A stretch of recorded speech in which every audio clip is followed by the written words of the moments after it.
So it's once again to another edition of AWSAR workshops that we have. A very good morning to Dr. Pradeep Ji. Nice to see you, sir, after a very long time. Namaskar. Good morning. Namaskar, Dr. B.K. Tyagi. Namaskar, Good sir. morning. Sabhi ko namaskar. It's a very warm morning out here in Delhi, and I hope temperatures are the same all over the country. And amidst all of this, now we are now here on the second edition, on the third edition of third webinar of AWSAR this year, and welcome all of you.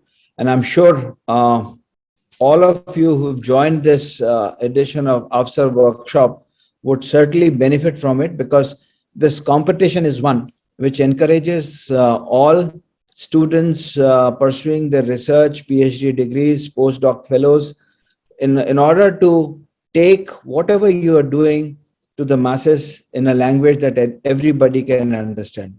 So in turn, it's a responsibility towards the society that all of us have to complete, have to cover up, and to ensure that all that what we have done so far, how beneficial can it be to the society? So for example, if a person on the street asks us, what are we doing in our research labs? What subject, what problem are we solving? How is it directly, indirectly related to the benefit of a common man?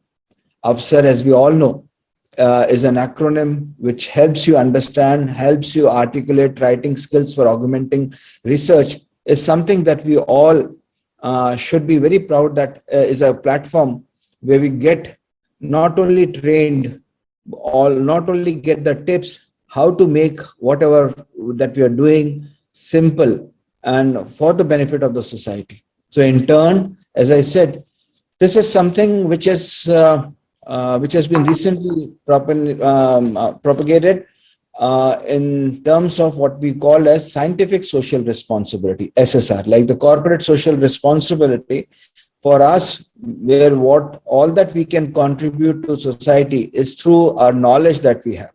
And if that knowledge percolates down to a common man on the street, it not only helps them understand what we are doing, it not only helps them understand and gives them the sense of relief that the money that a person has paid towards the research and the benefit of the nation is known to him. But but besides this, what happens is we create a society which is very gets empowered scientifically. The scientific awareness gets duly embedded in a common man, in a person. And this is why, if you look at Vigyan Prasar's motto, it says, now think scientifically and act scientifically. And we do so, we make sure that our understanding of science, awareness about science is much better. And this has a ripple effect. So all that we understand, when we talk, when we sit in a society, we talk about it, we try to propagate it, we try to ensure that all those knowledge systems that we've been talking about, which have been very subjective in nature, are cleaned, washed away, and are replaced by something which is very objective in nature, which is something that leaves behind a sense of inquisitiveness, a sense of inquiry, a sense of scientific thought and a scientific awareness. So with this, I'm sure we have very eminent and very popular science communicators par excellence. So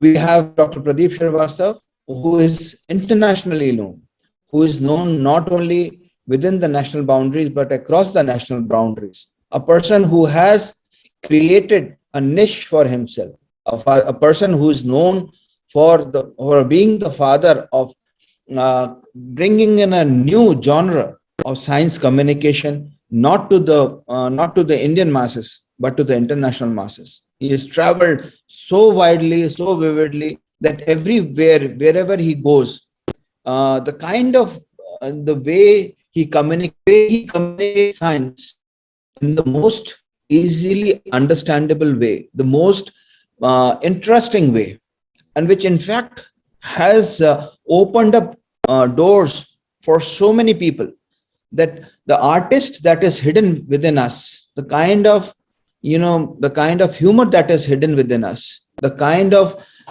connecting subject which we all consider as very dry and dry.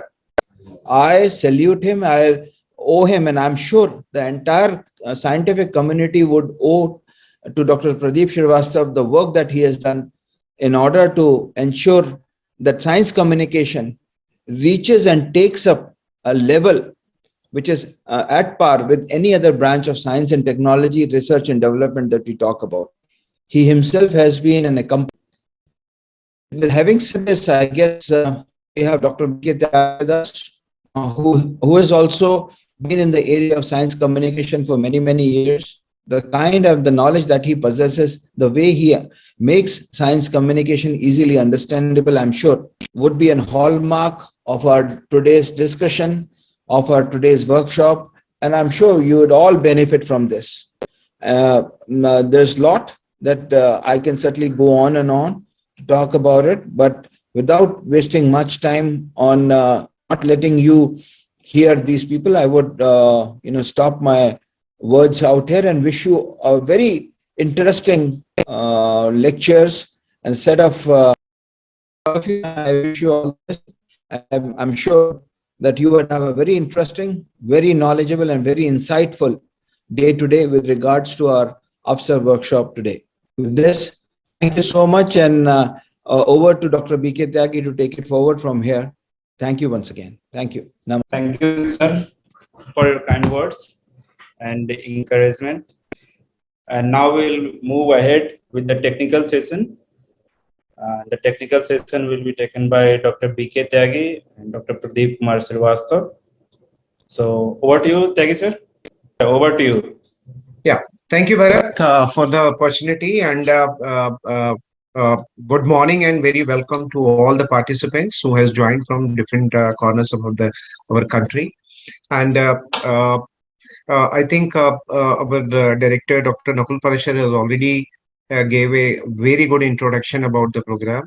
And this AWSAR is mainly has a two component. One is a competition, of course, and second part is the inducting all our researchers, postdoc fellows into the process of science communication, because whatever the research is being done is never reaches to the masses in terms of what is going on in our labs.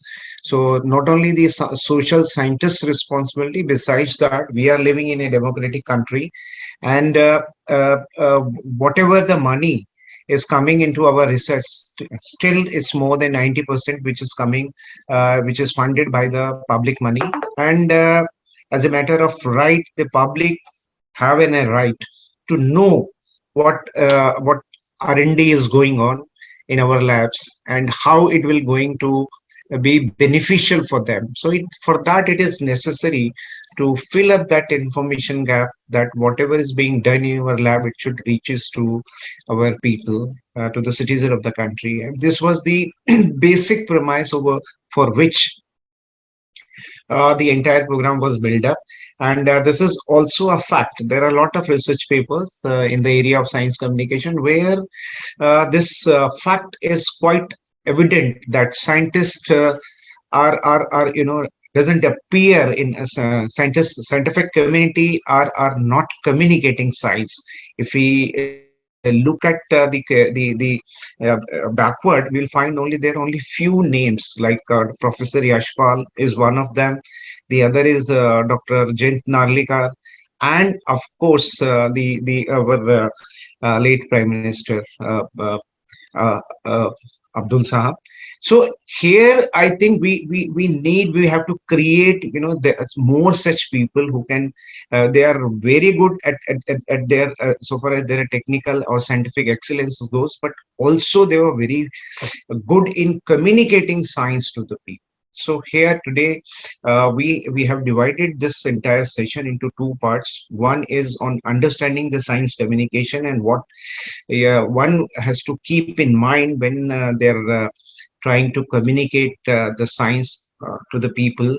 And second is the role of visuals, how you can make your write up more interesting, more catchy, more humorous, in terms of, because science has a humor also. So I don't speak much on that, because we have Dr. Pradeep Srivastav, who has also inspired me in developing certain illustrations. So once again, I would like to welcome Dr. Pradeep Srivastav, and I'll take you to a journey of science communication, so far as the Indian scenario is concerned. And uh, uh, so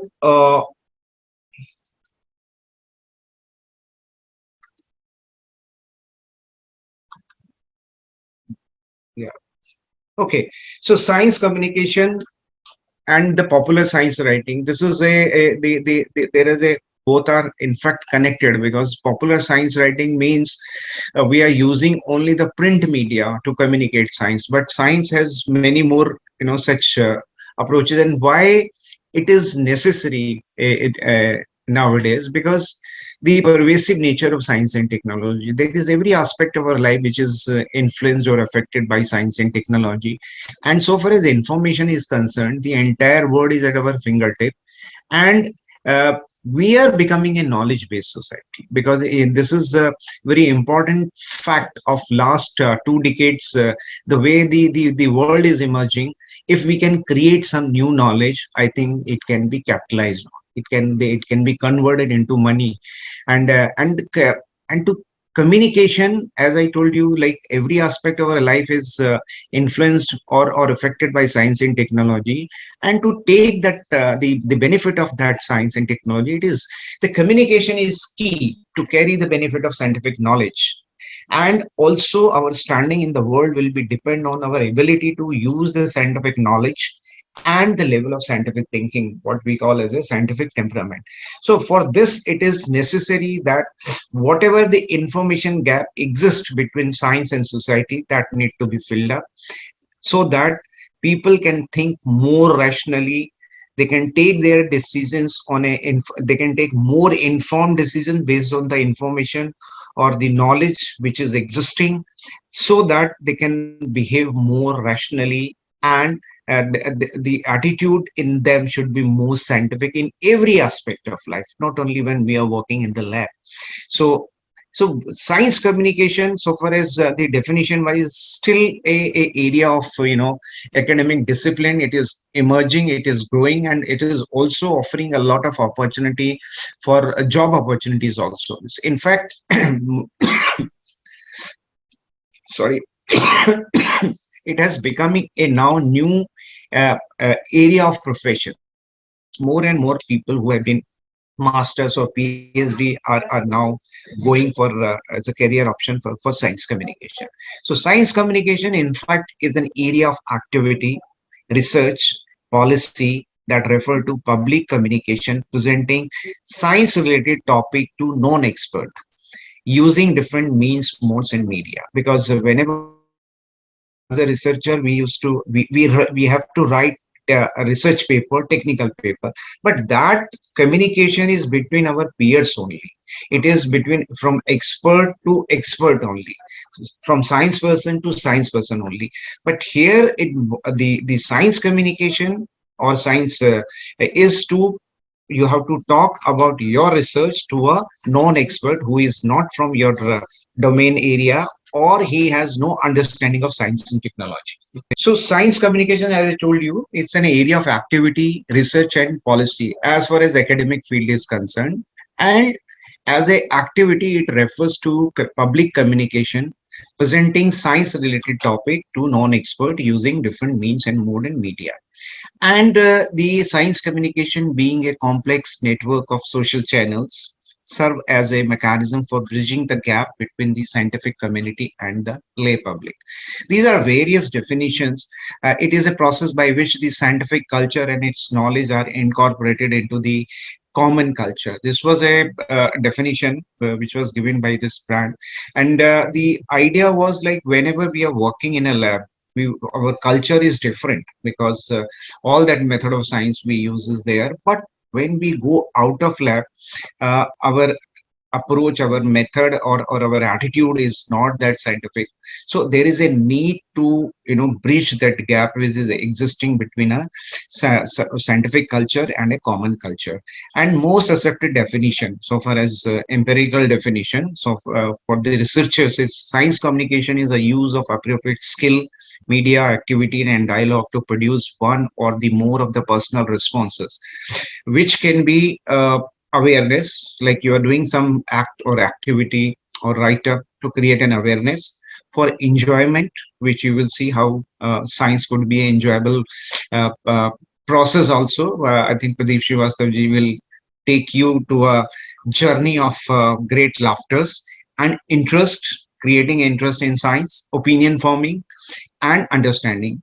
So suppose like we have been, there were a lot of controversies or difference of opinion about this BT cotton and all that.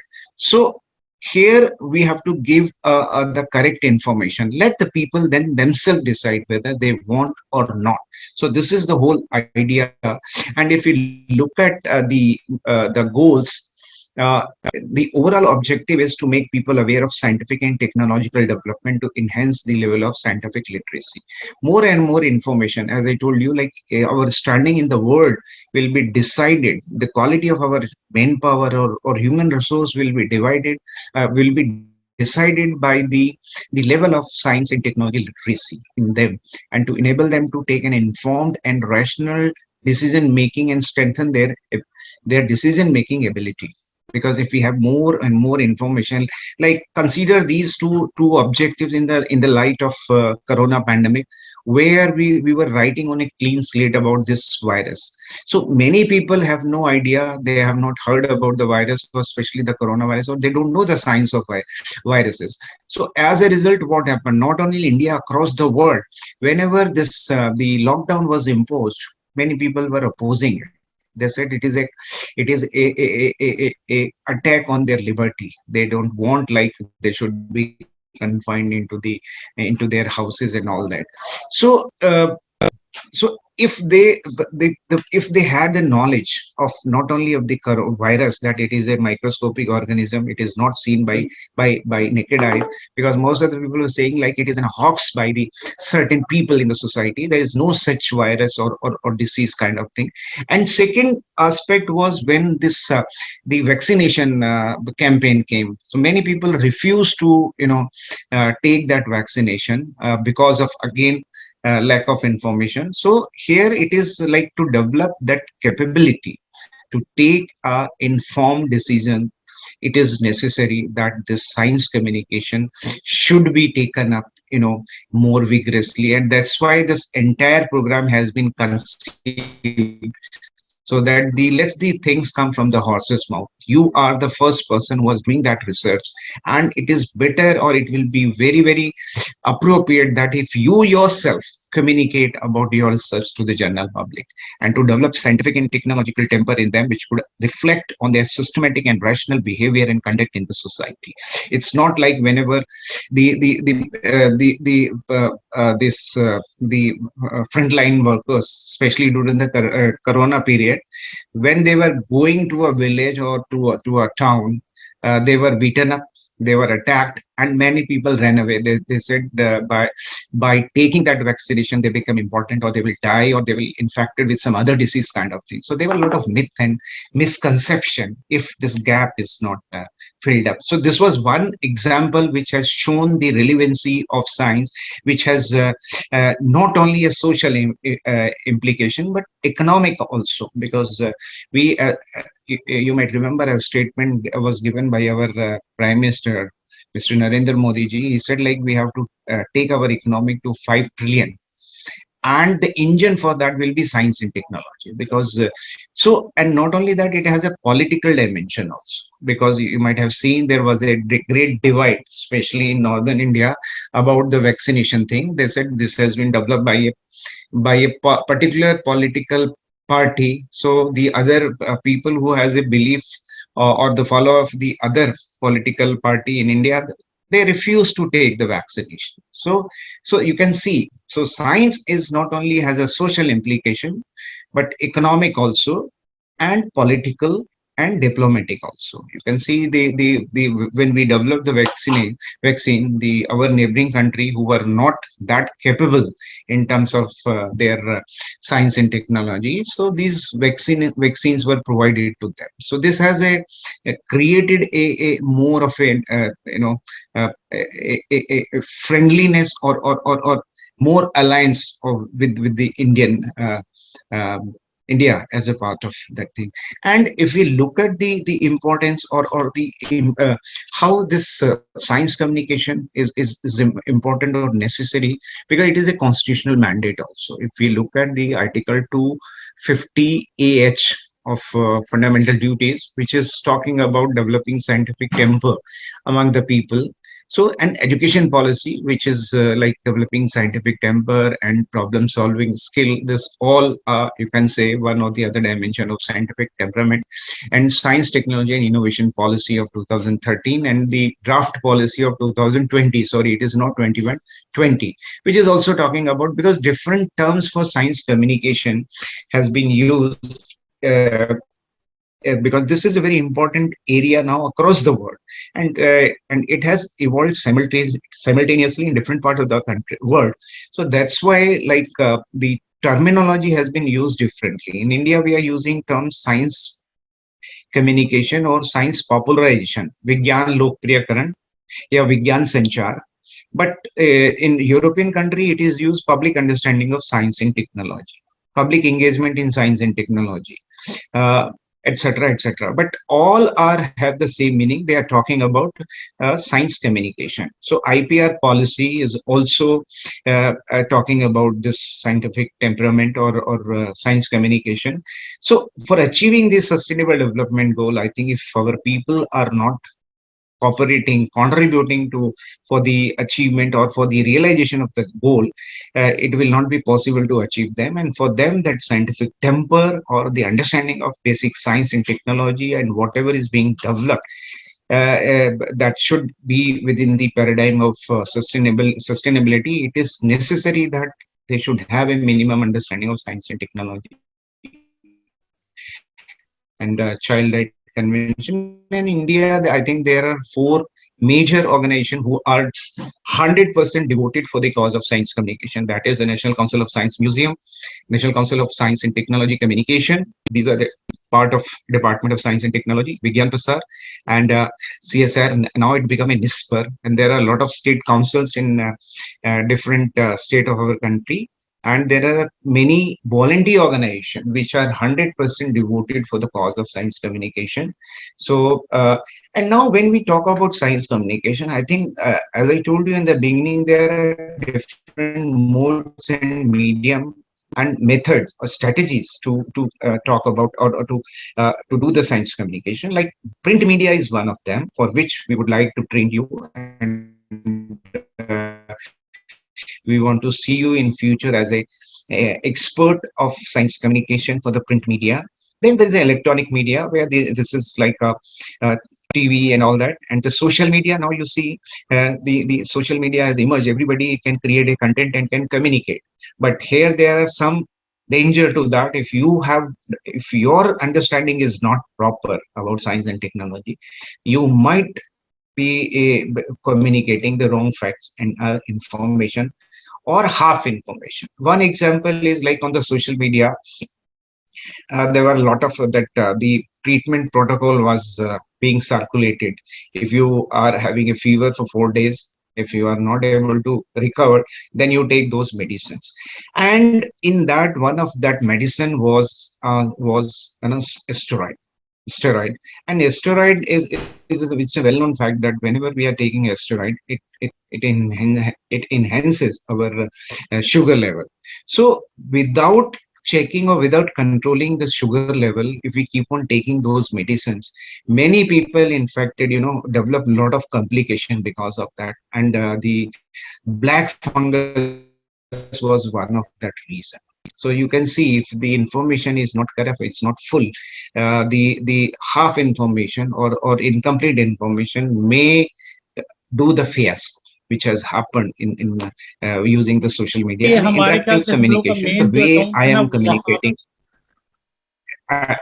the way I am communicating with you and the folk media. So these are the possible, but we have to confine ourselves to the print media or through writing. So now, like the purpose of research, of any research, is to develop or to create or generate a new knowledge. That means which is not known earlier, or the something which has not been done earlier. And major, and it may be a pure or applied or experimental, or it may be a field-based survey kind of thing. So in pure and experimental science, mainly of academic interest, and hold the potential to review or to relook at our existing understanding, like paleobotany or paleogeological aspect. If you see in Gujarat, there were the egg of fossilized egg of dinosaurs were recovered, and whenever this study were undertaken, it was found that the India has a parallel to T-Rex, and the name was given to Rajasaurus. So then later on we realized that India also has a dinosaurs which was like a T-Rex or similar to T-Rex, and the name was given to that uh, dinosaurs was Rajasaurus. So this is like when it is of academic interest, but it may give a opportunity to relook our understanding, and then the survey or the experimental science. So the where the result which you are coming up are leading to another dimension of knowledge which were not earlier. So, and as we have already discussed about that, the scientist social responsibility of talking about your science to the people, now it become a responsibility. So uh, like what research is, not how I got into the research, in the sense uh, we collect data, then we sorted out data, then we arrange them, then we try to present them visually, and then explain with a story. So this is like we have to keep in mind when we are writing our story in a popular format. The word I'm emphasizing here is a popular format, because you are not communicating with your peers, you are not writing a technical paper. Your reader is not the institute or the people who are already have a level of understanding of science and technology like you. It is a person who might not have gone to even school, or not have studied the science beyond 10th class. So your target group is that person also. So so when I start writing about my research, let me ask some question from myself. What new will add by my research to the existing knowledge? Something not known earlier. Because when we do the literature survey is done only to come up with that aspect which is not done by earlier, or the fact uh, which has not been known earlier. So in terms of new academic knowledge that can be so what my research is leading to, it may be adding to academic knowledge. It may be I may come out with a new method, protocol, or a product altogether. And then what do the finding imply? मेरे ये research करने से इसका जो नया क्या हो सकता है, उसका पोटेंशियल क्या है, how do the finding impact society और the environment, especially keeping into mind the sustainability और the sustainable development goal, or bridging the gap between science and society.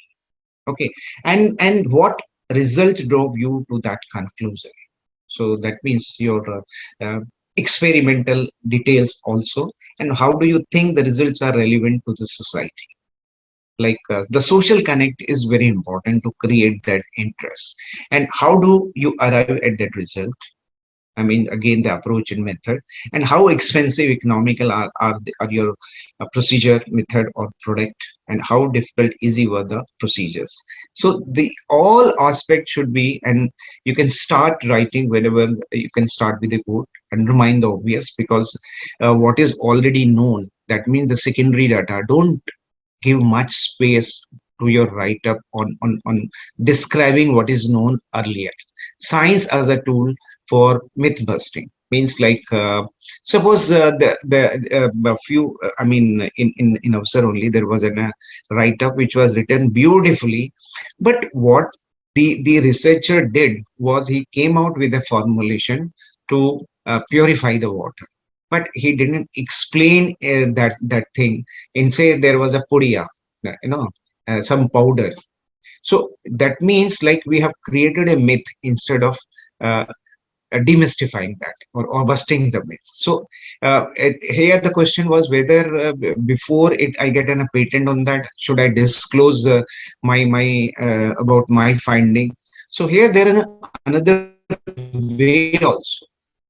Okay, the formulation is with some specific ratio, proportion, etc. So without explaining that, but at least the major component could have been given in that to avoid or to creating that myth in the story itself and remind people of their childhood. So that means you have to do something where we can connect with the social connect or our childhood. That will be more interesting to increase the readability of your product or your article, and use of the story of some celebrity character or incidents, because something there are a few things which are very quite refreshed in the memory of people.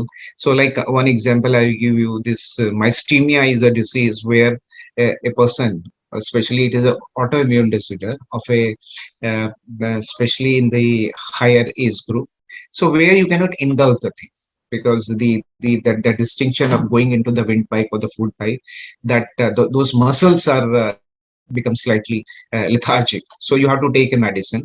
So so to and Amitabh Bachchan has this problem since last I think more than a decade, and he is taking that medicine.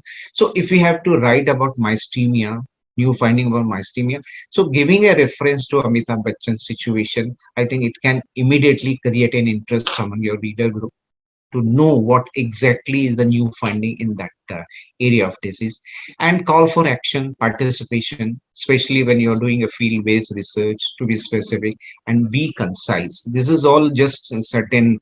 And now I'll come to a very interesting share. This is Ghalib Saab ka ek share tha, or because Ghalib was never appreciated during his period among his contemporaries.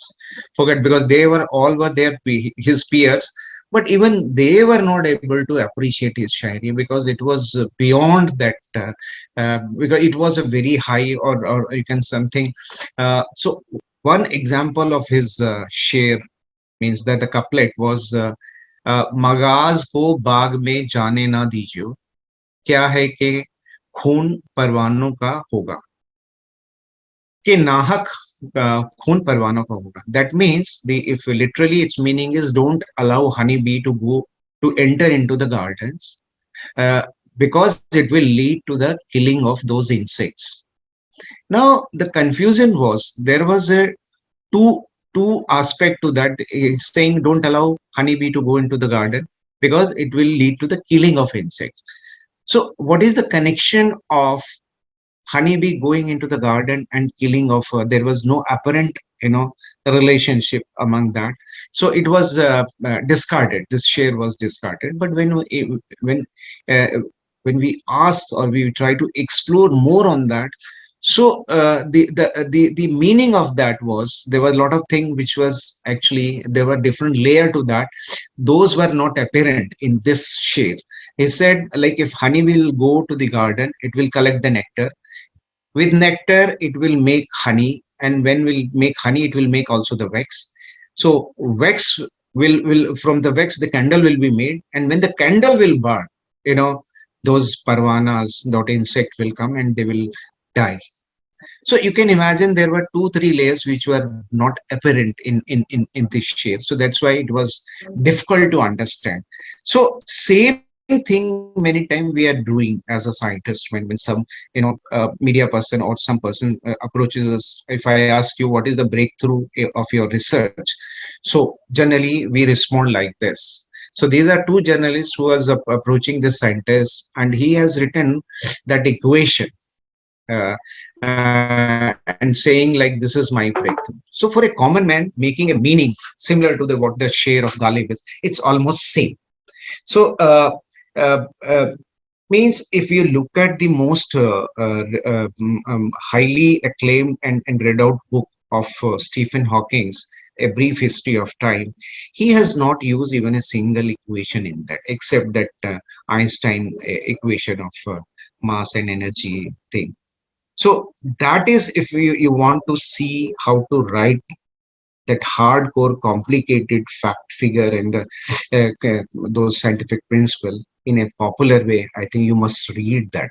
This is an eye opener for all of us how to communicate science, and it's one of the best example, I should say.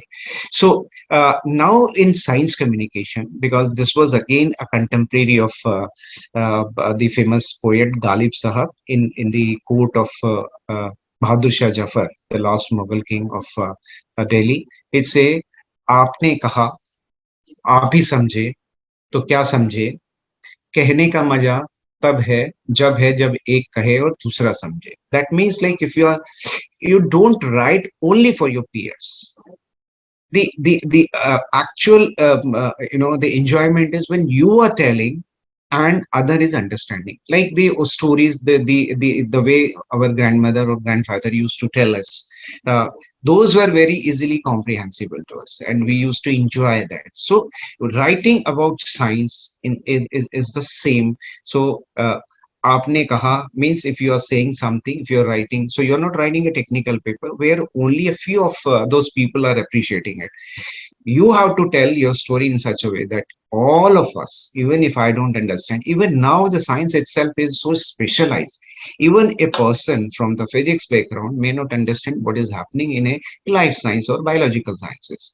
Similarly, like even in physics itself, there are so much of specialization, and new areas are emerging. So even those who has been trained in classical physics, they may not understand about the quantum physics and all that, and the entire terminology may be new for them. So for that, I think this thing we have to keep in mind when we are talking about and when we are writing our science. So one new perspective to science communication was given by Dr. Abdul APJ Kalam Sahab when he was opening a international conference which was held in Delhi. He said like the basic purpose of science communication is like each and every individual of our society should feel enthusiastic about science and technology. And then it is necessary that whatever the new situation is emerging in terms of climate change and global warming, I think uh, we have to make people aware, and so that the everybody should take a step towards at least not only understanding part but also mitigating uh, to some of those situations. And also like more and more students should adopt science as a career option, because there was a since last almost more than a decade now, the trend is downward in terms of enrollment in science and technology. Even those who are doing science and technology, they are opting, the managerial jobs. So it was with the idea to retain more and more students, because we need a trained manpower in science and technology if we have to achieve that target of 5 trillion economy, because the engine of that would be science and technology. So we need more trained manpower, and for that it is necessary that we should create that interest, that enthusiasm about science and technology from the very beginning. And that's so science communication is not easy, but it is a complicated subject, because problem is we are using a foreign language, foreign terminology, and now we are talking that we have to tell it in such a way where our society, that it can be correlated. Our people who have no understanding of science and technology, they should also understand. So science writing now, or technical science writing, you try to make a distinction between that, because published in a peer reviewed journals and like Science, Nature, or American Chemical Journal, etc. And it is for scientific community. Okay, and new knowledge, and we use a lot of technical terms, table, figure, references, etc. But when we do the popular science writing, it is published in newspaper, magazines, blog, and so on, and it is for everyone, including the scientist. And it is more of a knowledge review. We use simple terms. examples and illustrations. We don't use those figures and formula, etc. That the uh, uh, the cartoon which I have shown you in the beginning. And the best way, you can say the most important or the best way is in science journalism, or in any journalism, we use that reverse pyramid approach. Means like inverted pyramid, or refers to a story structure where the most important information or what might be even considered conclusion be presented first. Generally कहानी में क्या होता है, climax हमारा last में जाता है, but here we disclose it just to create that interest and curiosity, and then the who, what, when, where, and why appear to be at the start of the story, followed by supporting details and background information. So the lead is mean that the exact finding, or what you can say, you are opening your palm, mutti aap khol rahe hain, so that should be the beginning, the most important information about an event or information about your research. The body, the crucial information expanding the topic, the argument, controversy, story, evidence, background details, and the tail should be the extra information interesting relating to items journalistic assessment, like you have to give your own view about the overall research, what it leads to, how it is going to impact, or making a change into the life of people. So popular, about the basics of popular science writing, you think in your mother tongue, you just think about your research in your mother tongue, and you need to have a basic understanding of science, definitely. And Albertine say, if you want to take science to the people, first communicate it with your grandparents, your friends, your family member, and this is possible if you yourself have a basic understanding of science. So I'll give you one example, because many times many researchers are approaching us and they say, like, we want to do the science communication. So once I asked that one boy, he said, I said, can you tell me about your research in 5 minutes? Then he looked at me very angrily. I said, sir, I have spent 7 years on my research, and you're asking me to tell you about my research in 5 minutes. Not possible. So I think here comes the main problem, the mindset. So that mental blockage, because we cannot go beyond that structured research which we have followed as a process. But in science communication, I think we keep aside for some time those that you can say that rigidity in terms of our finding. So make sure that paper has a main theme and a punchline, and avoid data dumping. Provide context to prior literature and cite the original work in the reference section. Here references are generally not required, we don't have to give, but if you think it is necessary, then it can be somewhere it can be mentioned, and explain the problem is important, and share experimental detail which will allow a reasonably educated person in the field to perform the experiment. Means like if you think like from your popular article, somebody want to know more about your research, because here this, for the science communication, we have 3 to 4 main target group. One is our policy maker, because if we the new R&D will not go, I think we cannot make new policy, new scenario. Like cyber crime was not the existing in our society. So as and when we found more and more research, more and more things are being done. So now the policy has been framed, mechanism has been worked out, and a lot of R&D is going on. Second is the journalist. Journalists are the category of people who try to take that your scientific information to the people by writing article in and third is general public, and fourth is industrialist. Industrialist in the sense like if you think like your research has a potential of converting into a product or into so you require investor manufacturer. So industry is one target group. So for that it is necessary. Sorry. Okay, so now crafting a title is very important. So you have to, because this if you have come out with a crispy catchy title, I think half of your work is done. And if you keeping that title, you can, you can come out with your, you can build up your storyline.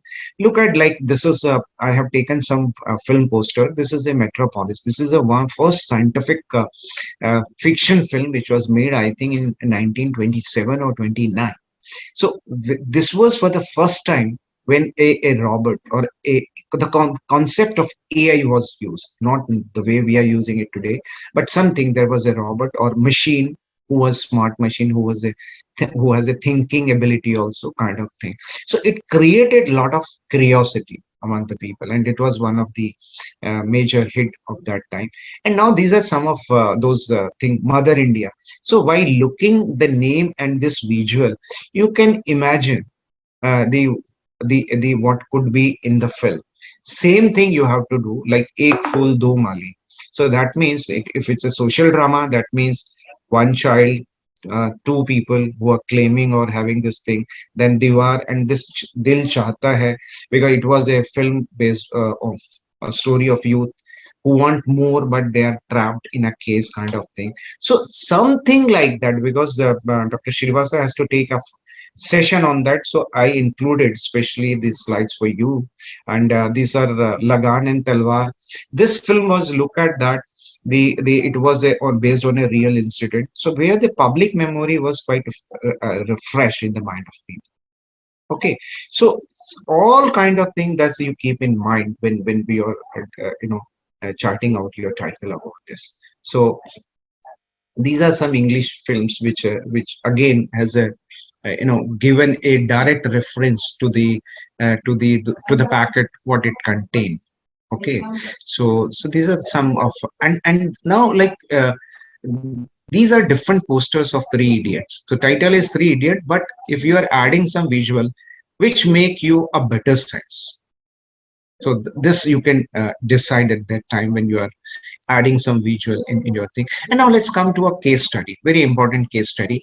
This was a research done in Germany, but this research was reported by a journalist.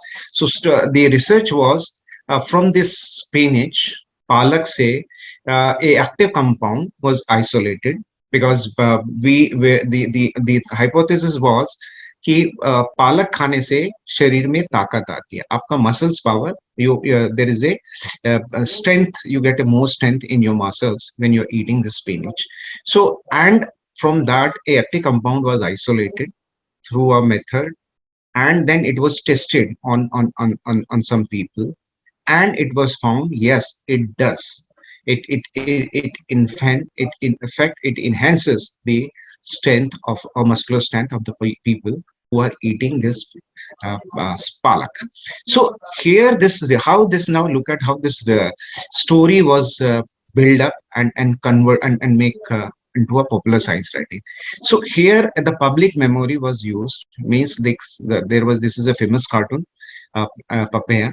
और पपेया क्या करता है कि वो किसी भी situation में deal करने के लिए, to acquire extra power, it eat that speech. Okay, so now he said the papaya, right, eating spinach does boost power. So immediately a public memory, a social connect was established by the title itself. And scientists say vegetable has a steroid like chemical and must be on the list of prohibited item for athletes. Now in the first, if we just go slightly more in that, so title itself has it uses a public memory, where a famous cartoon which is very fresh in the mind of even all category of people including children, then something relatable, in the sense like scientists at particular university, these are the details, have recommended that ectosterone, this is the sterone, the compound which was isolated from that, ye compound ko, if you this should be included in the ban list of drugs or chemicals which are prohibited for the athlete. Now what is the implication of that? That means the athlete who are vegetarian, who are relying on eating only palak, now if the dope test is done on them, I think they will be out of that competition. And now look at the implication of this in Indian scenario where many people are, our players are vegetarian. They're eating palak or the spinach only.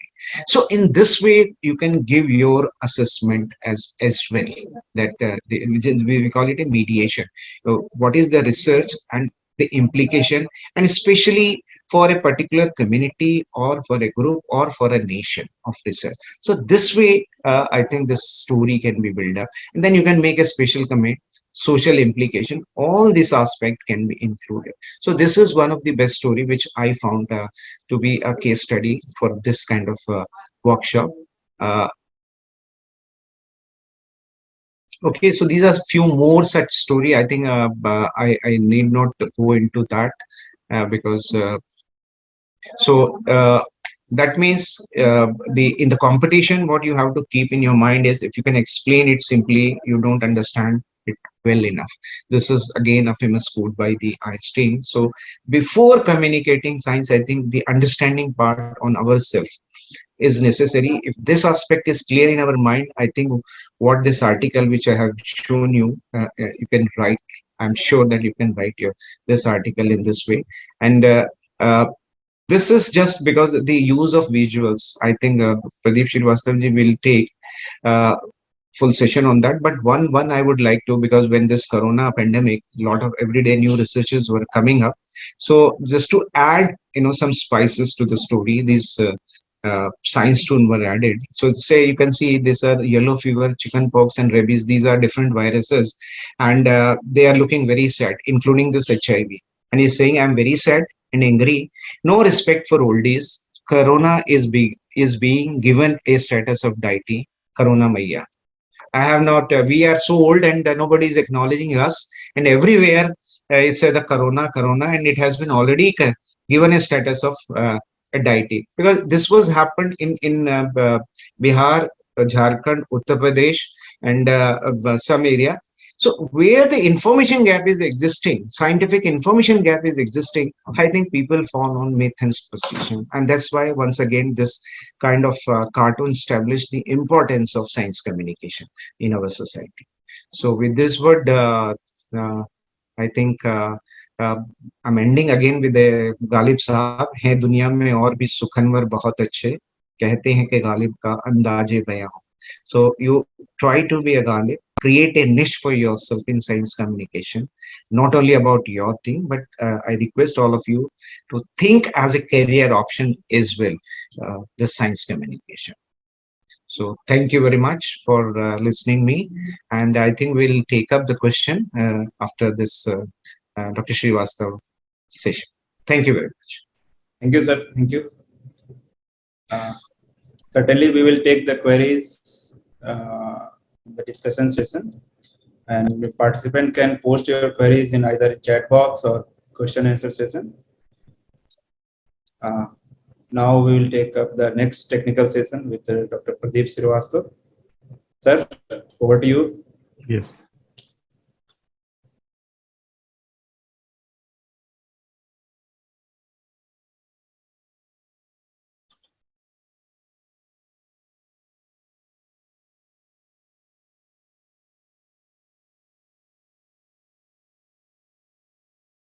So thank you so much. Very good afternoon to all of you. You just heard Dr. B.K. Tyagi, and I really enjoyed all the slides.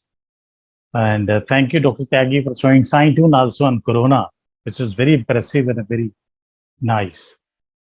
So dear residents, I think you might have heard about CDRI, Central Drug Research Institute, a CSR institute in Lucknow.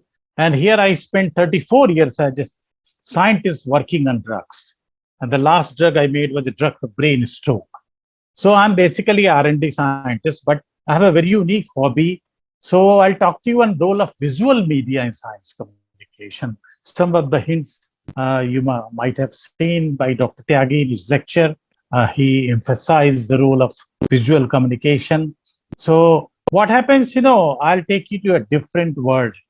And here, when you listen to the lecture of many of the scientists, see how you feel, what happens to you. And after 10 minutes, what happens? People start sleeping. But nowadays, nobody sleeps. What they do, they take out their mobile and they finish from WhatsApp to Facebook to everything. What is the problem here? The problem is the communication gap. Because expert is a renowned person. For example, his area is molecular biology, and people in the audience, they may not be from the same background. So what happens? Both are experts, but there is a lot of communication gap. And this communication gaps actually makes the whole problem terrible, and that's what you don't want to listen to the lecture. So I'll take you to the world of science tunes today, a gift of India to the world, because today in the area of science tunes, India is the world leader. So here, what are the science tunes? Science tunes are basically the cartoons. I must share with you, I'm a scientist, but my drawing is very good since my childhood. So I started making cartoons as a hobby.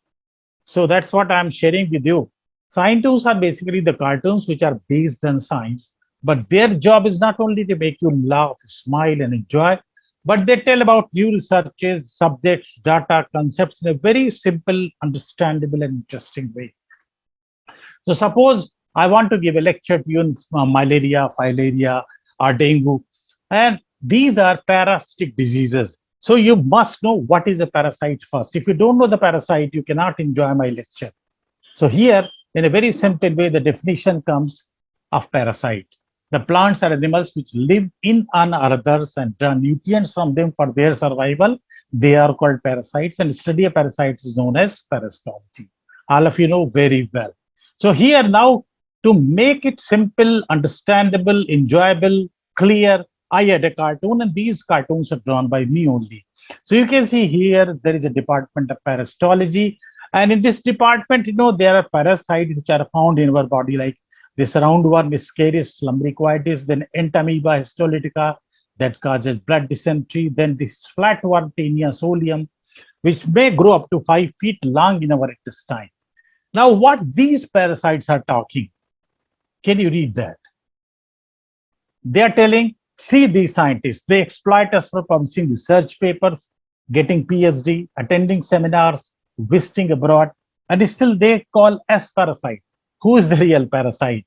The real parasite is on this side, who's getting his PhD, papers in journals, papers in seminars, postdoc, everything. And he is actually exploiting these people. So what is the main aim here of this science tune? This is the science part, this is the cartoon part, and here the combination of science and cartoon makes a science tune. Now, this is the science tune published by American Chemical Society, and it was published in a journal called Chemical Innovation, Chemtech earlier, and this was sent to all over the world on Brownian movement. All of you remember very well, the zigzag movement of the suspended particles in a fluid medium is called Brownian movement. So this is very simple definition. And now to come to the cartoon part, here is a professor driving the scooter in a very zigzag way. The traffic police knew him very well. So he said, this is not your lab, and remember, professor, you are a human being and not a particle to follow Brownian movement on the road. So see, here is the science part, here is the cartoon part, and the combination of this makes two. And what happens if you write an article on Brownian movement? If you are dealing anything with this Brownian movement, you add a visual, the impact value becomes very, very high. Similarly, it's about, I deliver a lecture on safety in labs. And, safety is electrical safety, fire safety. These are some of the very important principles we have to follow in lab. So, for example, coming to the electrical safety, to a socket, many plug points should not be connected. Why? Because our magnetic stirrers and all the machines, they consume very high amount of electricity. If you attach too many plug points to one socket, what will happen? It will cause excessive heat and it may cause fire also. So don't do that. This is what we are advised to work in lab.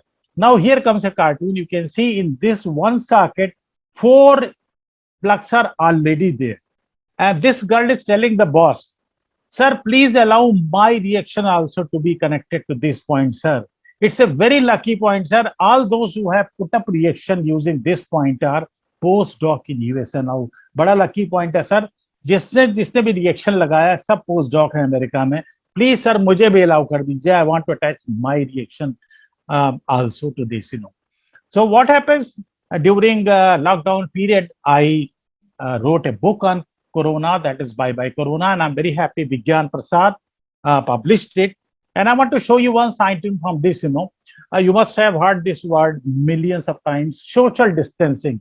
What is social distancing? Is a non-pharmaceutical infection prevention, and how you can save yourself if you keep a safe distance from the person who might be infected with any viral infection. So you can save yourself. So that means distancing is a very important point. So here now come to the cartoon part. There is a lady and she has come to buy a mask. The shopkeeper knows very well what she is. He knows she's a scientist in nearby lab, and he's selling latest electronics and nanotechnologies used to design this social distancing mask. She was surprised, and he said, if anyone reaching you close to 1 meter, it will give an alarm. It has built-in Bluetooth, Wi-Fi, and above all, you cannot say no, and you will buy it because it automatically changes the color matching to your sari every day or your dress every day. So what happens, even very simple way, you can define social distancing, that it is a non-pharmaceutical infection prevention by keeping a safe distance from a suspected infected person. Now, coming on to the main topic today, I want to talk to you on nanotechnology. And why I'm talking to you on nanotechnology, because I did not do any work in CDRI. My area was technology development, of course, but related to drugs. So why I'm talking to you on nanotechnology today? What happened? The ambassador of Germany invited me to give a talk to the Indian scientists and research scholars who visit Lindau every year to meet Nobel laureates there. And after that, when they come back, there is a party in German embassy. So ambassador asked me to give a lecture there. I was there, and then ambassador never heard a lecture like this. He was very happy. And next day, he took me to Rashtrapati Bhavan along with the other members of the group. And here, I had the honor of meeting one person. You can see it here. It was 2006, November 8. I remember Dr. APJ Abdul Kalam. He was the president of India at that time. And here in this discussion, a lot of researchers asked and interacted with Dr. Kalam. So one scientist asked, sir, which is the latest area of science India should work into? And the answer of Dr. Kalam was nanotechnology. So what happened? During the tea time, I thought, why not to make a cartoon for Dr. Kalam on the spot and give it to him. So when I gave a cartoon to him, and he was watching me how I'm drawing it, and he was standing there. And then he said, what do you do? I said, sir, I'm a scientist in CDRI Lucknow, and my area is drug research. He said, then why you make cartoons? I said, just to make science more interesting, very simple. And I said, give lecture on mass spectrometry, DNA technology, nanotechnology is the area I heard for the first time. So he said, why don't you deliver a lecture on nanotechnology using science tools? So that was the basic inspiration I got from Dr. Kalam. So I'll talk to you now on nanotechnology, and I'm very happy. Here is Professor Anandan from NIT Trichy, who just heard Dr. Kalam, and he said to me, after 6 months, we have an international conference on nanotechnology. Please come and deliver a talk there. So who gave the basic idea of nanotechnology? It is the man called Richard Feynman, Nobel Prize winner in physics. He gave a very famous lecture in 1959, and that lecture's title is There is Plenty of Room at the Bottom. And then what was his idea? He said, like from bricks, we can create huge buildings. एक आप ईंट से एक कमरा बना सकते हैं, एक आप पिक्चर हॉल बना सकते हैं, शॉपिंग मॉल बना सकते हैं, you can make a temple, you can make a mosque, you can make a church. So he said bricks are the basic unit. Similarly, cannot we assemble atoms with each other, and we can design a small tiny structures using atoms. It was a very crazy idea at that time, and people were always amazed how it is possible to do this at nano scale. Nano is a very small. I'll explain to you what is nano size and all that. So I met one person, Professor D. Andhar from IT Kanpur, who was in 1959 present in this lecture. And can you believe He said everyone there thought Professor Richard Feynman has gone mad, that how you can do something which you cannot see. So I'll take you further. And here, even New York Times said, surely you are joking, Mr. Feynman, that how you can assemble atom and atoms together to design miniature article, almost impossible task at time. So what happens, basically nanotechnology is a field of research and innovation concerned with building things and device on the scale of atoms and molecule. Imagine such a very small scale. Now, what is nano? Nano is actually a Greek word that means dwarf. Dwarf का मतलब बौने, छोटे. जैसे आपने circus में देखा होगा 50 साल का जोकर है और वो छोटा होता है, उसकी हाइट 3 फीट है. तो 1 nanometer is 1 billionth of a meter, 10 to the power -9, यानी 1 नैनोमीटर 1 मीटर का 100 करोड़वां हिस्सा है. Now, can you imagine doing science at this scale, which is almost impossible? The diameter of a human hair is an average 80,000 nanometer. Touch your hair and you can imagine how wide it is. Now, coming on to the cartoon, there is a Netaji visited to a scientist, and scientist was telling about nanotechnology. He said it's the latest science, we must work into it. Dr. Kalam said all that. Netaji said, why you are fooling me, no? Professor, you don't have even basic knowledge. आपको इतना भी पता नहीं, even a kid knows in India that Nano is the first small car made by Tatas in India, and Tatas are Indians, not Americans. And you say Richard Feynman coined the idea of these nanosciences. So what happens, there are, you can imagine how many nanometers are in inch. 2 crore lakhs nanometers are in 1 inch. So you can imagine in a sheet of newspaper is about 1 lakh nanometer thick. One newspaper sheet is 1 lakh nanometer thick. So you cannot comparative scale, if a marble were a nanometer, then 1 meter would have been the size of the earth. You can imagine. So this is the things. And here in a nanotechnology conference, see carefully, the speaker on the right hand side. You can see here. And he is telling Professor Yamamoto is the renowned nanotechnologist. As you are seeing him, he is a totally devoted, dedicated, and committed scientist in this area of nanotechnology. Now, who gave the size of nanoparticle? It was not Professor Richard Feynman. It was Professor K. Eric Drexler who wrote a book, Engines of Creation, and he gave a definition that anything having a size of 1 to 100 nanometer will be actually called nanoparticle or nanomaterial, not beyond that, not less than that. Now, he was a very handsome person. Can you see him? What is your comment? How do you like him? Is it really he's looking intelligent, handsome, and very cute? Can you see his beards? You cannot. Why? Because I have put up a nano picture here, and now it comes the real picture. So he is the man who defined the size of nanoparticles or the nanomaterials. But the name nanotechnology was not given either by Richard Feynman or by K. Eric Drexler, but it was a person sitting in Japan, Professor Norio Taniguchi, who was working in University of Tokyo, and he coined the exact word nanotechnology in 1974. Remember, the basic idea started in 1959 by Richard Feynman, and in 1974, nanotechnology name was coined by Professor Taniguchi from Tokyo University, Japan. Now, at this scale, what makes nanoparticle very unique? Ordinary rules of physics and chemistry no longer apply.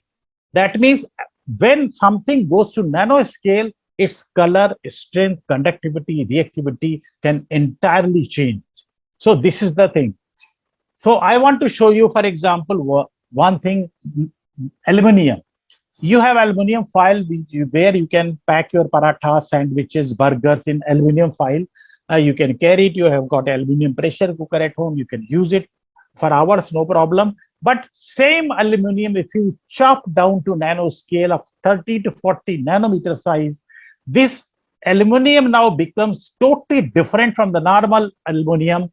And at this scale, 30 to 40 nanometer size, aluminum becomes the explosive. So scientists are trying to use aluminum at nanoscale as a rocket fuel also. So here there are two girls, one got married, and the right one is telling the left one my mother-in-law was a very nice, sober, and kind-hearted lady before, but after my marriage, she became totally changed and she's behaving like a nanoparticle. That means she is terribly different than what she was earlier. So I call her a nano mother-in-law now. So nanotechnology is likely to be very important for developing countries, especially for countries like India. It's highly productive and it is highly inexpensive. And here there is an international conference, and in this, a professor has come to take the lunch. There is nothing there in the plates.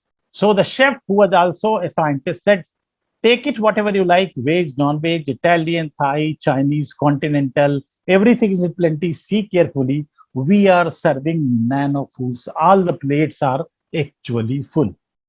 So Richard Smalley, a Nobel laureate in chemistry in June 1999, he was the man who wanted to do systematic research in the area of nanotechnology. And for that, you need funding. And how you can get funding? You have to approach the government. So when he approached the US Senate, he said the impact of nanotechnology on the health, wealth, and lives of the people will be at least equivalent of the combined influence of microelectronics, medical imaging, computer-aided engineering, and man-made polymers developed this century. In nanotechnology, will be further ahead. So that was the basic thing. Now here you see the cartoon. They applied for the grant. Grant was sanctioned also, but there is a problem. And what is the problem? He is telling, the scientist is telling the director, sir, they said our project is on nanomaterials, so we must be given a matching grant. So total money sanctioned is only US $10 against the amount of US $1,000 million we have applied for. The grant also has been given. So nowadays, tsunami is unnoticeable in this. It was unnoticeable initially, but when it came, it hit the shore, and then there was a problem here. So in future, similarly, the nanotechnology is going to impact you. It will affect everything from the batteries we use to the pants we wear to the treat the cancer. And I'll show you all the examples very soon. So here is a scientist, and he's telling, oh God, I have got an invited lecture and I am getting too late. Has anyone seen my nano laptop? So areas where you can see the nanotechnology has already been applied: medical and pharmaceutical, textile, agriculture, information technology, telecoms, chemicals, automotive, energy, aerospace, environment, defense. So this is, I'll go quickly. This is the carbon nanotube, which is cylindrical structure. And these carbon nanotubes are 100 times stronger than steel, but 6 times lighter. This is the buckminster fullerenes, or the buckyballs, the round structure you can see. This is the cylindrical structure, which is called carbon nanotube. Now, 2 ways you can produce nanomaterial. Either the particles which are bigger, right, the normal particle. For example, you take 1 gram of material and keep on grinding till it becomes so small, so as to reach the size of 1 to 100 nanometer. So when you go from bigger size to smaller size, this is called top-down approach. But when you assemble particles which are smaller in size and assemble them to 1 to 100 nanometer scale, this is called actually bottom-up approach, and where you take up the smaller particle than the nano size, assemble them together so that they become nanoparticle and they acquire size of 1 to 100 nanometer. This is called bottom-up approach. So there are several methods, you can try, you can make nanoparticle. But I want to share you something very exciting about a scientist from NCL Pune earlier. Now he is head of the, he's director Nanotechnology Research Center in Aligarh Muslim University. Dr. AWSAR Ahmed, when he was working in NCL Pune, what happened? He thought he was working on a fungus, Fusarium oxyporum. So he thought, let me do something. So what he did, there was a solution of gold chloride and silver nitrate. He put this fungus in this and he forgot. After 96 hours, what happened? He thought of, oh, I put fungus in that solution. And when he came to the lab, he found the color has changed from purple to brown. That means something has happened. And he was surprised when he found and when he discovered that this fungus, Fusarium oxyporum, at room temperature without any hi-fi technology, converted gold chloride into nanoparticle. And when he took a transmission electron microscope the size was confirmed 6 to 14 nanometer. So this was a very novel way of producing nanomaterial at a normal room temperature, and he's working further on that. So here is the fungus telling, oh yes, I feel very sad. Whole life I infected only and did nothing which you can call good. Now as a repentance, I thought to do some good work. Now can you imagine henna or the mehendi? No marriage in India is a Hindu, Muslim marriage or Sikh marriage. Girls are applying mehendi on their hands, and no marriage is complete without mehendi, without henna. But do you know that in henna leaves, the mehendi leaf, it has got a chemical called epin, and this chemical has the capacity to produce nanoparticles. And these nanoparticles are very useful in medical science. So here is another example to you that how simply we can produce nanoparticle. So there is a girl here, and she's telling her auntie that I am totally broken. Auntie, मैं तो बिल्कुल टूट गई हूँ क्योंकि एक लड़का रोज मुझे घूरता था, तो मुझे लगा I think he loves me. So मैंने उसको propose कर दिया, but then he said, see, I am a nanotechnologist. I have nothing to do with your mehendi. I am only interested in nanotechnology and nothing to do with your offer or your proposal. Now, application of nanotechnology, where it is being applied, where and how important it is. So, coming on to one simple example, I want to show you here. You must have seen seashells. आपने ये शंख देखे होंगे, and seashells are used, when we have, for example, कथा वगैरह होती तो आप शंख बजाते हैं. But if you cut the section of this seashell, it is similar to a turbine engine or the engines of an aircraft or an hydroelectric generation turbine engine. So here, scientists are now, they were working on it. And second thing is that the material produced from silica by this small creature which lives inside it, make it so hard and so strong. So now recently in Barcelona, Spain, I saw this in Science Museum, very different kinds of shells. Now scientists are trying, can they use this design for developing better aircraft engine, or they engine for producing hydroelectricity? And also this brittle material, which is made from silica gel, as a process of nanotechnology by small creature, can we repeat that? So here he has got a son, and he says, Dad, if they design turbine engines of the aircraft based on our shells, then will they allow us free air travel also? Now, can you imagine there is a butterfly in South America? It is called Morpho butterfly. And this has got nanostructure on wings. What is unique? Whenever there is a slight change in the atmosphere of the gases, the color will change of the wings. So what scientists are trying, because it's a nanostructured device of the wings. So here scientists are trying to develop very sensitive security devices we can install on the airports, metro stations, stadiums, where any person who is coming with their explosives, which is not detected by metal detector, can be easily detected by this, and he's caught on the spot. So she's telling, hi friends, how are you? Don't catch and kill me, please, as I'm on a mission to save you. Now, most of us, when we buy a new car and suppose by chance next day it is get us dented, what happens? We get terribly angry. So can you believe, but the body has a unique defense mechanism. And if there is a normal cut here, when we are young, we don't care, and this cut is filled up by the natural process of the body. So now, learning from this body defense mechanism, scientists have come up with the nanoparticles, and nano paint they have created. And this, what is unique is there, suppose this is the Mercedes company which has created a car painted with nano ceramic paint. And what is unique in this, if you make a scratch, if you make a dent, the moment this car comes in the sunlight, the dent will be automatically filled up by the paint, which is a result of nanotechnology. So first dent proof or sketch proof car we have developed. And here she's telling, hi, come on kids, write on me whatever you wish. I would not scold you. Now I want to show you something very exciting. You might have traveled by Boeing 787 Dream Airliner. This flies regularly between New Delhi and Kolkata, and also on the international sector.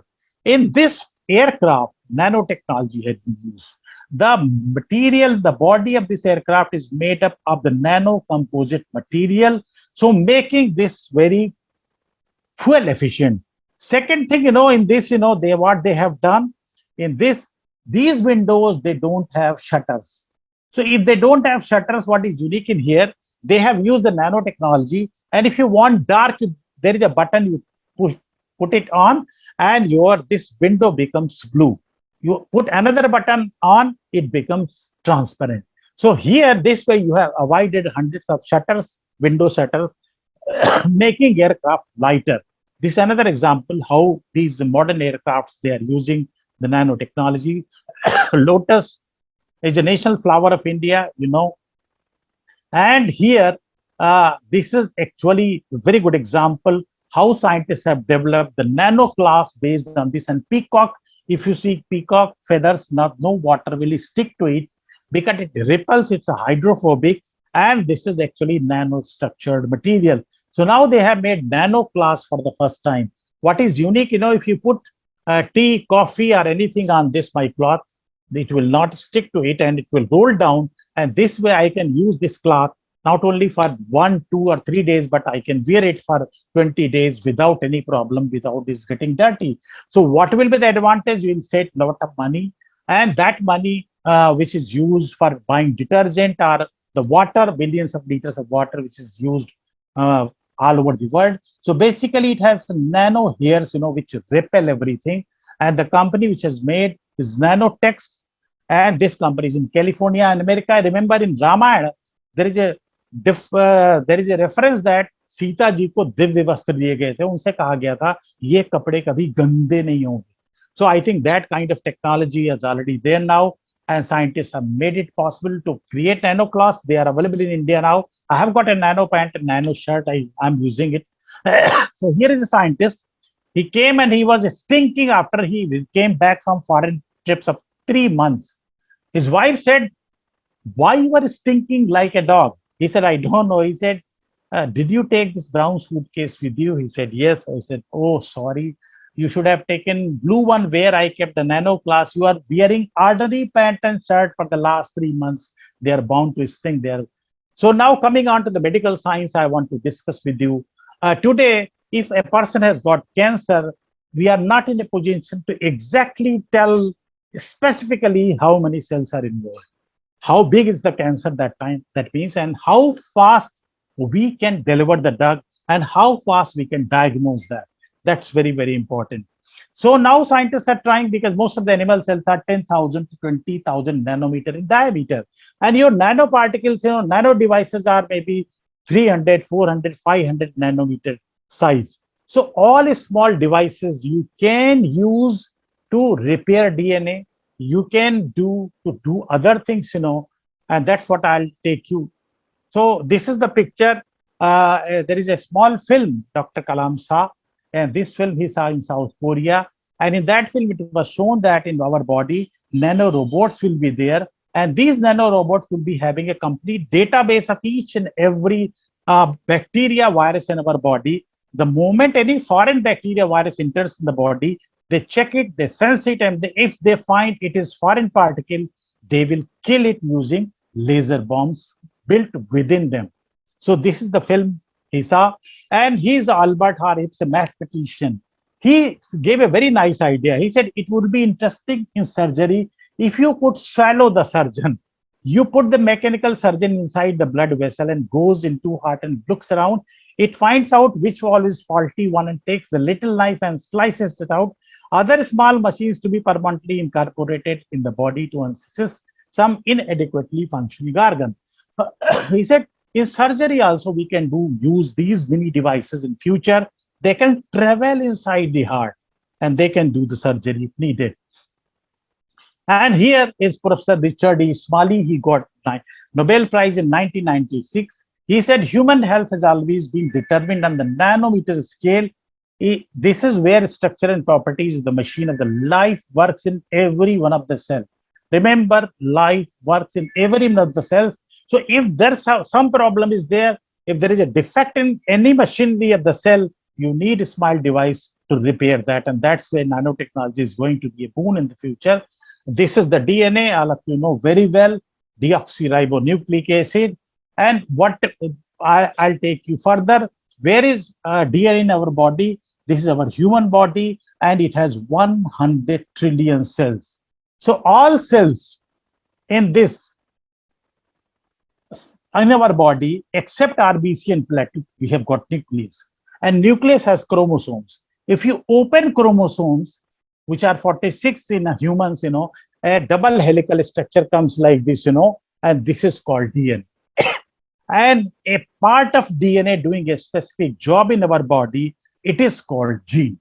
So what happens, you must have heard that when you become sick, your genes are affected, or certain genes have been identified. For example, for breast cancer, we know the genes now, BRCA1, BRCA2. So if these genes are defective, you need to repair them. And for repairing them, you need the similar kind of very small nano devices. And here comes the role of nanotechnology in a gene therapy.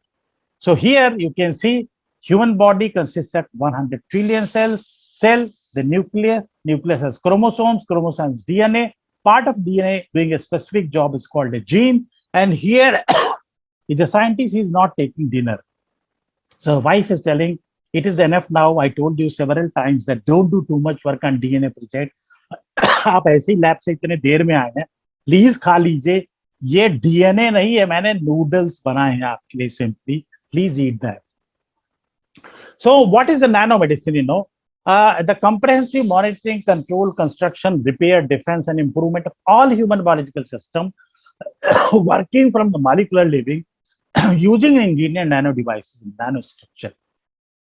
So what happens, nowadays we give you all general medicines, but in future, your genetic structure, your genes will be taken, they will be studied, and then matching to your DNA genetic setup, medicine will be given that will be called molecular medicine. So this is the already I showed you. And coming out to the main, time is less. What happens, just I'll go. Well, I'll come to the main topic, that early detection. For example, cancer. Most of the time you might have seen people get cancer and it is detected when it is in third or fourth stage of cancer. So what happens? That's a problem there. So what happens? Scientists have discovered peptide-coated iron oxide nanoparticle, and these particles have the capacity to detect cancer at an early stage, like stage 1 only, and they can detect it very effectively. They have got iron, so you can track them using MRI. So what happens? The scientists located brain tumor cells U87MG. That means they already knew that these brain tumor cells are there in mice. And when they put this peptide-coated iron oxide nanoparticle, they've traveled and finally they reach here and they assemble. That means if you put up these peptide-coated iron oxide nanoparticles in your body, they travel and they assemble and finally where their cancer may be there. That means if you have early detection, you can cure, and that's why it will be possible.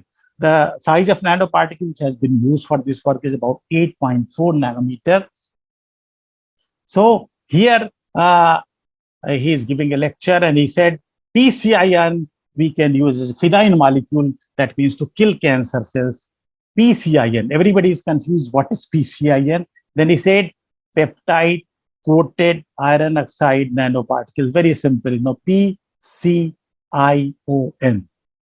Now, similarly, Alzheimer's disease, you must have heard that when you cross 65 years of age, you have brain-related problems, and especially Alzheimer's and Parkinson's and dementia. Remember, we put a key somewhere and then we keep on searching for half an hour.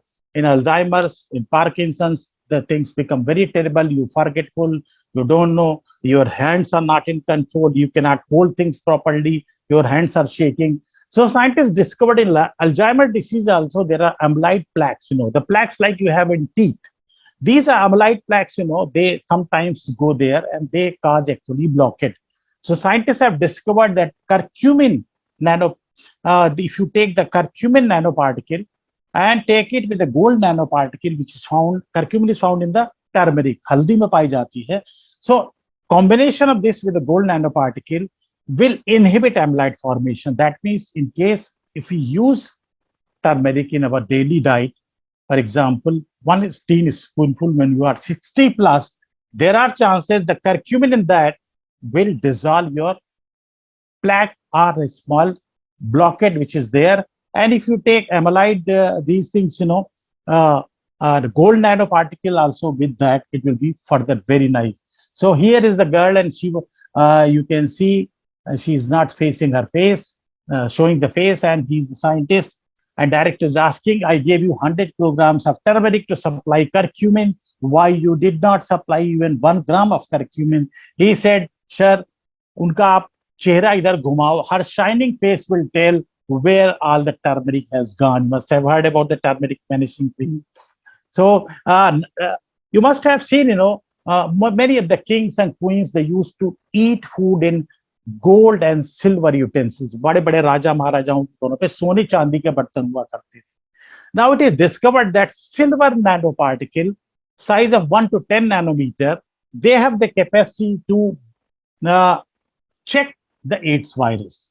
And what happens here, these glycoproteins, it attaches here, and when this site is blocked, it cannot combine with T4 cells of a defense mechanism, and that's how we can stop spreading HIV using this nanotechnology, nano silver particles. So I think the whole idea we got from our traditions also, that how we were using it, and they confirmed by high angle angular dark field scanning transmission definition electron microscope that what they are saying actually true. This is our defense mechanism. And here he is telling, hey, you HIV, hold on, don't move further, no entry for you. Now, treatment of the brain cancer, brain tumor, it's a very interesting thing. When we have headache, do we drill our head and then put the medicine here? No. We take a simple paracetamol tablet that goes to mouth, then our stomach, then liver, then blood circulation. That means this drug, which is needed for curing the headache in our head, is traveling all the way unnecessarily to our esophagus, then stomach, then liver, blood circulation. And in this way, whatever is coming on the path, it may damage. That means there are chances that this paracetamol may damage your liver. So what happens, scientists thought that many times it happens, why not to take few things, for example, if you want to enter a medicine in your body, make it so safe, even if it is traveling inside your body, it should not harm other organs, and it should only hit where we want to hit it. So they made laser guided smart bombs, or they called it photodynamic therapy. That means you have got drugs, but they are inactive, and when you track them, when they reach to the right side, you make them active using laser, and after that, what has become, they become active. That means photodynamic, and this kind of the therapy is called photodynamic therapy, which is very specific, avoiding side effect and hitting the target directly. So photofrin or the parfirins is a compound, they were used in photodynamic therapy, but there was some problem with them, rashes, some other allergic problem. So they made the chlorine derivative photochlor, and photochlor compounds were found to be very effective in especially treating the oral cancer, where radiotherapy and other therapies, they are not so very effective. So this can be a viewed in the future. But see who was cured for the first time of tumor. He is none other than the dog of Bill Gates. He was having a tumor in his body, and the first time photodynamic therapy was used on him, because initially any technology is very expensive, not a common man can afford it. So he was treated with this. This is a very good example how you can avoid side effect and directly hitting exactly the cells you want to hit them. So he's telling why so much you and cry about me and the operation I had gone through. After all, I'm a VVID like VVIP, Nano X, cisplatin is a very important drug to treat cancer. But now they have discovered that nanoplatinum is 7 times more effective in killing the cancer cell as compared to cisplatin. So what if you use them in your body, they may kill the normal cells also. So what they do, you might have seen the egg inside is yellow is there, then white covering is there. So white covering, similarly, what they did, they took the nanoplatinum, covered it with the cobalt, And what happens this way, when it is traveling inside your body, it is not damaging the normal cells. When it reaches to the exact cancer spot, you can use the photodynamic technology, and that time the nanoplatinum is released and exactly killing the cancer cells. So this is called nano egg therapy. So Pandit ji was giving nano therapy.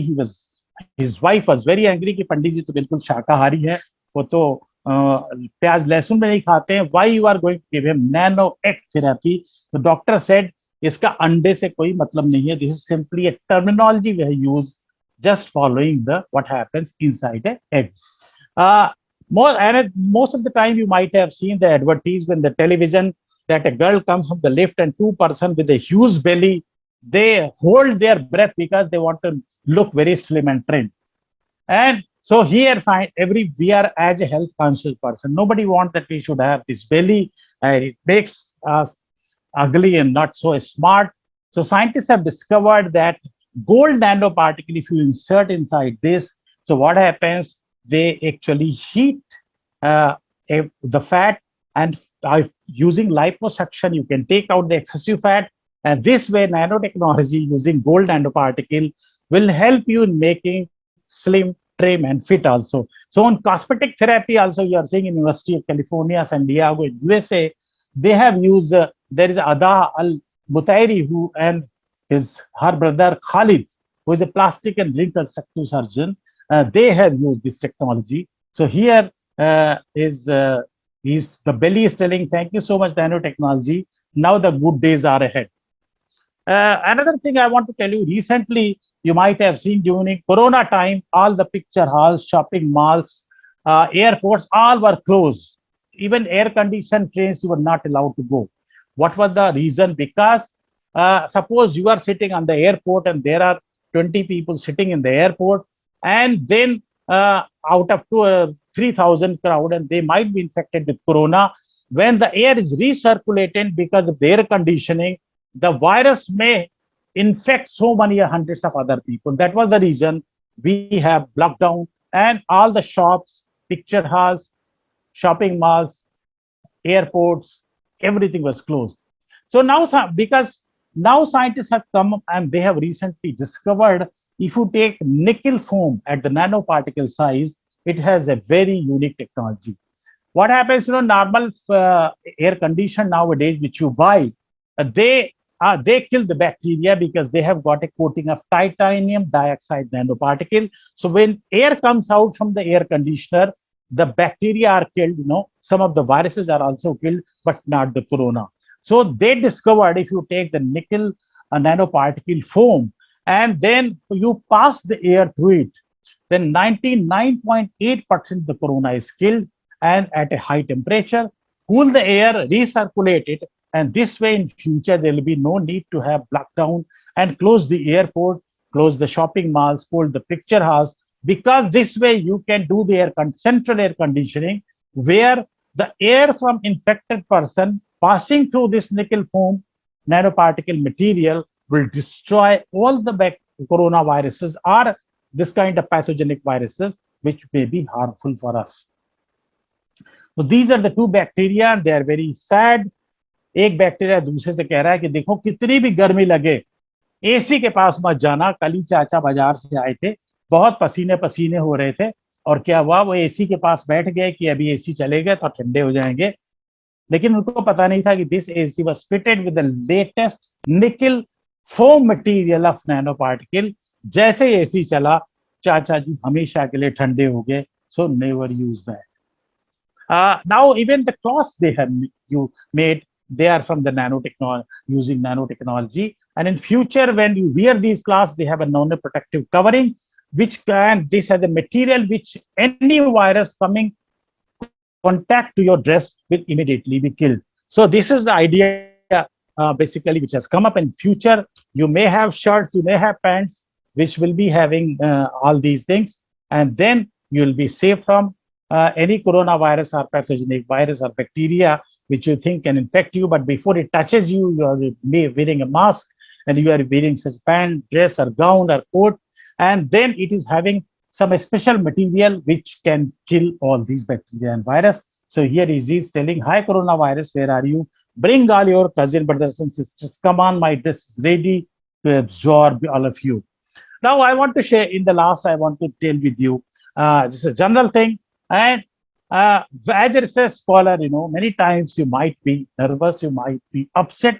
Sometimes you think, why the hell you have joined research? All these kind of things come to all of us, when we carry out research, because it's a very tough job, you can say, very dedication is required, very hard work is required. So I want to give you example of 6 persons, how they became successful. Initially, they were not. Albert Einstein, up to the age of 4 years, he could not speak. And then when he was taken to the school by his mother, the school principal said, sorry, I cannot take this boy because he cannot speak. So take him to deaf and dumb school. But after 4 years, luckily he started speaking. And what Albert Einstein became in life, all of us know very well. Michael Jordan, he is the famous basketball player from America. When he was in high school, he wanted to play basketball team, but he was insulted and thrown out of the basketball team, and he felt it very bad. And he decided, let me go and do the best I can. And then what he did, he practiced basketball like anything, and he became one day the best basketball player in the world. Walt Disney, you might have seen Mickey Mouse, Tom and Jerry, Donald Duck, all these characters today. You might have seen Disney House when you visit America, Hong Kong, other places. This man who created the whole idea of these characters initially was not given job in any of those studios. So, but later on, he came, and today he's world famous. Steve Jobs, Apple iPhone, all of you know very well. And initially, this man who created his company was thrown out of his company by his own people, but he never gave up. And one day he brought Apple company to the level which no company could match to that level. This is the Oprah Winfrey, and she is a very famous TV anchor in America. Initially, when she wanted to become a TV anchor, her height is 5 feet, her color is black, she's dark colored. So whenever she went to any studio for interviews, she was rejected everywhere that you cannot do anything. But she never gave up, and she excelled. And today she is one of the best anchors in the world. And if you are having an opportunity to be on Winner Oprah show, you can see you are the luckiest man on the earth. The Beatles, they were the singers who faced all kind of problems in their earlier life, but later they became very successful. So if you have never failed, you have never tried anything. Remember, if you fail in life, what makes you successful is one only thing. All the people who are successful today, who are winners today, they have one thing common, that they have an attitude called never give up. That is the main thing. If you say go from 1 to 999 number, you see the spelling. You cannot find A anywhere. For example, 1, 13, 15, 20, 90, 60. Nowhere you can find word A. After 999, when the 1000 comes, only then A comes, and then A becomes superior to everyone. So what happens? 999 times A was trying to come up in that spelling. He failed, but he never gave up. And finally, he came up as a winner, and he was there when the number became 1000. So all of us, we should have listened that who are the winners today? The people who have never given up in their lives, in spite of failures, in spite of the problems, in spite of the shortcomings. So I want to end up my lecture with a very interesting story. This is the thing that never give up. Listen, and what is that here? When I coined the sign tunics in South Africa, what happens? I became very popular. In the evening, there was a beach party, and I was invited to join these drummers. These are South Indian drummers, and they used to play drums. I never played drums in my life. I was gone. I said, how can I do that? And they wanted me to play drum because they knew me very well. So then I thought, that what happened, as a science student, you must be knowing that all of us have got 99.9% DNA same, which Dr. Nakul Parashar has got, Dr. Bharat Bhushan has got, Dr. Tyagi has got, Dr. Kalam has got, Narendra Modi to Amitabh Bachchan to Katrina Kaif. All of us have 99.9% DNA. But what is unique, which is 1% that makes us entirely different. So that means if we have 99.9% DNA within ourselves, which every else has got, who is a role model, a successful person, a great scientist, a Nobel Prize winner, why we cannot do that? But what is 0.1%? Your hard work, your dedication, your sincerity, your commitment, and that makes you actually the real winner. So I thought if I have got 99.9% same DNA which they have got, let me go and play. So I joined them. I played drums the best I could. And in the next day, when they gave the award, there were 10 awards for the beach party. And can you believe I happened to win the best beach party award here. And the award was very unique. They gifted me this South African drum. This is one example to all of you. Never give up. Try your best and leave it to the God. And then you are going to be a winner. So in your PhD days also, you may be having sometimes some frustration, sometimes some failures. Sometimes you find, oh, you did a blunder to join research.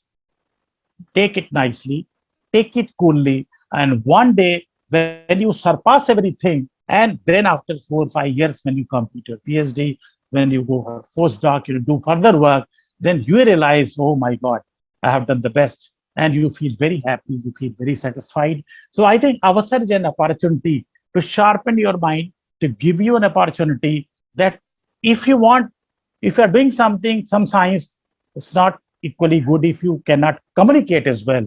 Dr. Tyagi also emphasized on that. I also emphasize, you, whatever you know is known to others the way you communicate to them. So the communication part, visuals play a very important role, and that's what ScienceTunes are, which I have started for the first time in the world. Now I'm happy. ScienceTunes are being taught in the MSc syllabus of many universities and B.Ed syllabus of many universities in India and abroad. So here, apart from being a scientist, R&D scientist, I could create a new line of visual communication called ScienceTunes. And today I travel all over the world, from Australia to Asia to Africa to Europe to America, deliver lecture and on 30 different subjects like nanotechnology, molecular biology, DNA technology, to bioinspired engineering, to glycobiology, so drug research, to safety in labs. So several ways are there. So always try to be, and you do something which no other has done.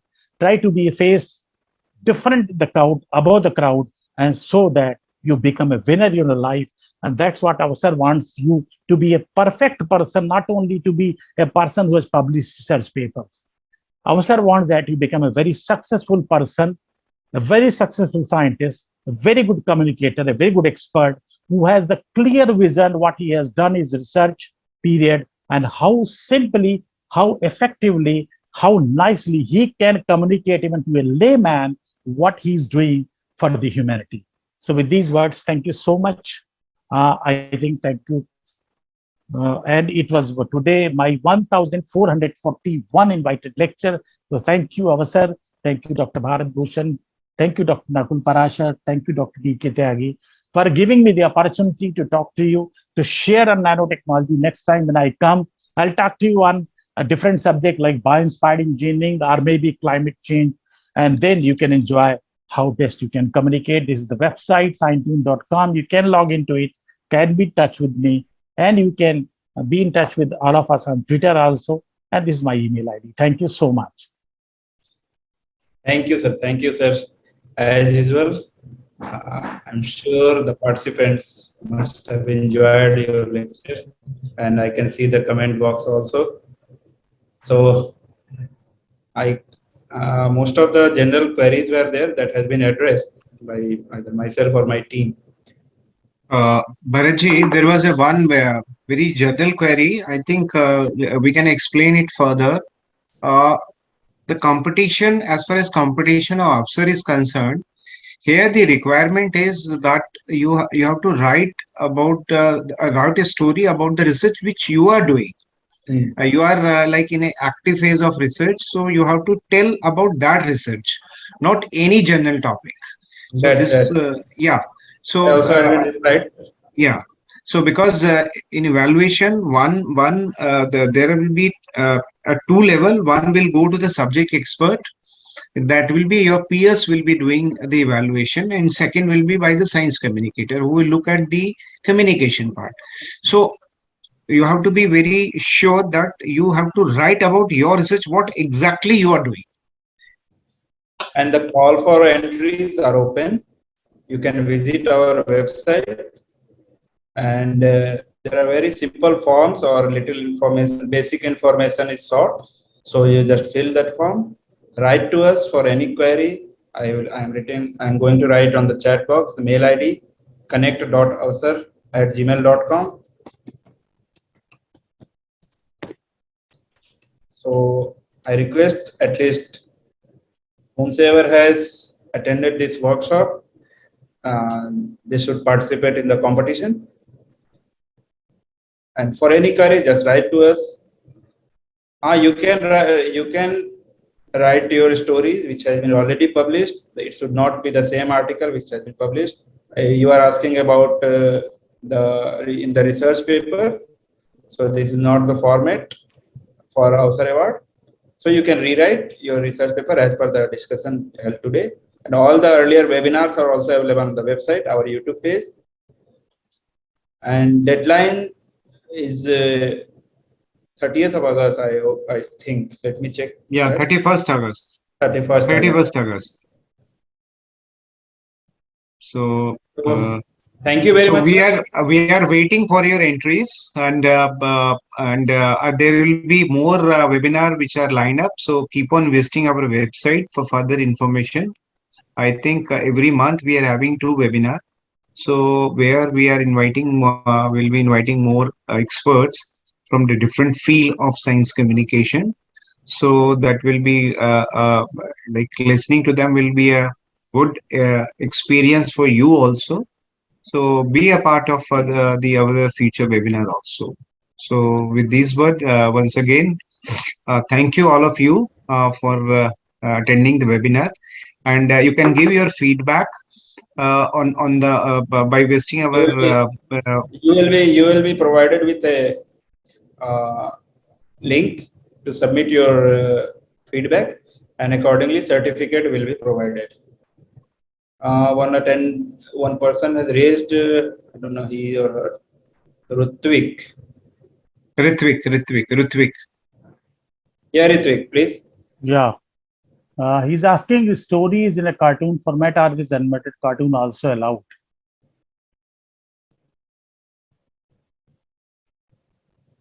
Sorry. The stories in a cartoon Srivastav, format. can you repeat the question? Actually, he's thinking that can we use animated cartoons? So I think you in soft copy you can do that, but I think when you are putting a hard copy, animation you cannot show. No, animation It's is a written something. format actually. Yeah.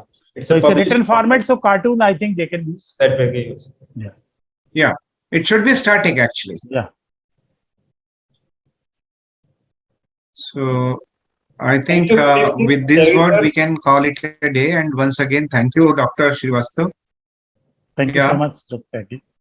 Thank you. Bye bye. Bye.